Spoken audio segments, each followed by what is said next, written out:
हे ईश्वर, हमें आत्मशांति दो उन चीजों को स्वीकार करने की जिन्हें हम बदल नहीं सकते, हिम्मत दो उन चीजों को बदलने की जिन्हें हम बदल सकते हैं, और इन दोनों में भेद जानने की सद्बुद्धि दो। तेरी इच्छा चले प्रभु, हमारी नहीं। सिर्फ आज के दिन जनवरी 17, क्षमा। जैसे जैसे हमें यह एहसास होता है कि हमें क्षमा मिलनी जरूरी है, वैसे वैसे हम दूसरों को क्षमा करने लगते हैं। कम से कम हमें ये पता है कि हम अब जानबूझकर लोगों के जीवन में दुख नहीं पहुंचाते।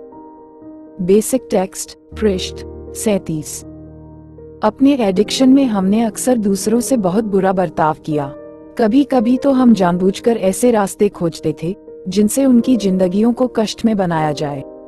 अपनी सुधार प्रक्रिया में भी शायद हम में दूसरों के क्रियाकलापों पर फैसला करने की प्रवृत्ति हो, क्योंकि हम सोचते हैं कि हम बेहतर जानते हैं कि उस व्यक्ति को कैसा व्यवहार करना चाहिए।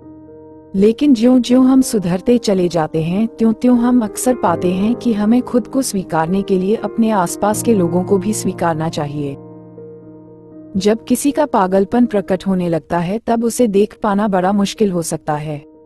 लेकिन अगर हम इस समस्या से अपने को एकदम अलग कर लें, तो हम समाधान में जीना शुरू कर सकते हैं, और अगर हम दूसरों के व्यवहार से अपने को प्रभावित करने लगे तो हम क्षमादान सिद्धांत अपनाते हुए दूसरों को क्षमा भी कर सकते हैं।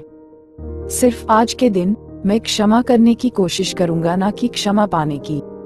मैं कुछ इस तरह का व्यवहार करूंगा कि मैं अपने को आत्म प्रेम के लायक समझ सकूं। हे ईश्वर, हमें आत्मशांति दो उन चीजों को स्वीकार करने की जिन्हें हम बदल नहीं सकते, हिम्मत दो उन चीजों को बदलने की जिन्हें हम बदल सकते हैं, और इन दोनों में भेद जानने की सद्बुद्धि दो।